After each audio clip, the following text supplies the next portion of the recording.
கதை நேரம். நம்பிக்கையின் அதிசயம். ஒரு சிறிய கிராமத்தில் ராமு என்ற ஏழை விவசாயி வாழ்ந்து வந்தார். அவரிடம் பெரிய செல்வம் எதுவும் இல்லை. ஆனால் அவரிடம் இருந்த ஒரு பெரிய செல்வம் எதுவென்றால் கடவுள் மேல் உள்ள நம்பிக்கை. ஒவ்வொரு காலையும் அவர் எழுந்ததும் என்ன நடந்தாலும் நீ இருக்க கடவுளே, எனக்கு அது போதும் என்று பிரார்த்தனை செய்வார். ஒரு வருடம் அந்த கிராமத்தில் பெரிய வறட்சி. மழை எதுவும் இல்லை. நிலங்கள் வறண்டு போனது. அந்த கிராமத்தில் உள்ளவர் அனைவரும் நம்பிக்கை இழந்தார்கள். ஆனால் ராமு மட்டும் நம்பிக்கை இழக்காமல் தனது வயலிற்கு சென்று உழுது விதையிட்டு அனைத்து வேலைகளையும் செய்து வந்தார். அதை பார்த்ததும் ஊர் மக்கள் அனைவரும் கைகொட்டி சிரித்தாங்க. இவனுக்கு என்ன பைத்தியமா, மழையே பெய்யல, விதை போட்டுக்கிட்டு இருக்கான் என்று.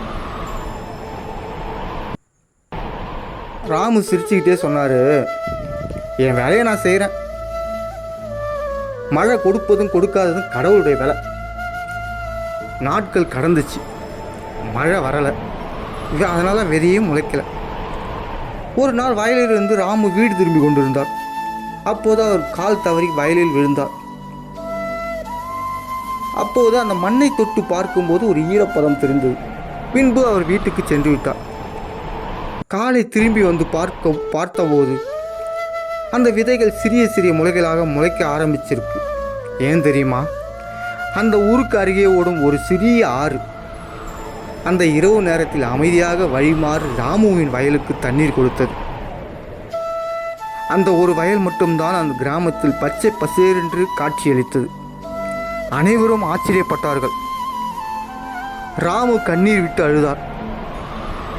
நான் உன்னை நம்பினேன் கடவுளே, நீ என்னை விட்டுடலை. நண்பா, நாம் நம்ம வேலையை நம்பிக்கையோடு செய்தால் கடவுள் நம்மளை எப்போதும் கைவிட மாட்டார். அதிசயம் நடக்கும், ஆனால் அது நம்பிக்கை உள்ளவர்களுக்கு மட்டும். இந்த கதை பிடிச்சிருந்தா லைக் பண்ணுங்கள், ஷேர் பண்ணுங்கள், சப்ஸ்கிரைப் பண்ணுங்கள். நன்றி, வணக்கம்.